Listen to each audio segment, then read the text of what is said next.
ബിസ്മില്ലാഹിർ റഹ്മാനിർ റഹീം. മുഹമ്മദ് എന്ന നാമം അത് വല്ലാത്ത ഫളിലുള്ള ശ്രേഷ്ഠതകളുള്ള നാമമാണ്. ഇയാനത്തു ത്വാലിബീൻ 1-ാം വാള്യം 12-ാം പേജിൽ നോക്കിയാൽ കാണാം.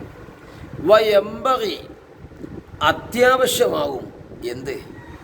ഇക്റാമുമൻ ഒരുത്തനെ ആദരിക്കൽ. എങ്ങനത്തെ ഒരുത്തനറിയോ?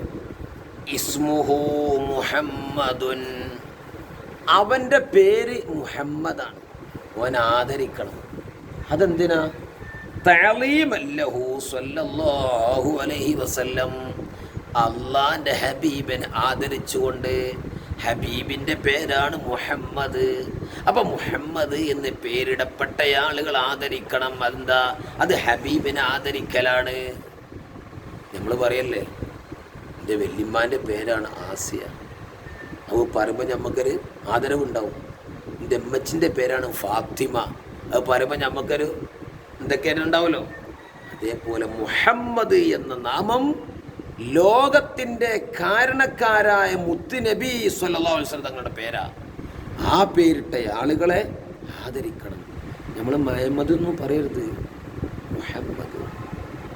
അല്ലാഹു തആല മുത്തുനബിൻ്റെ ശഫാഅത്ത് നമുക്ക് നൽകി അനുഗ്രഹിക്കട്ടെ.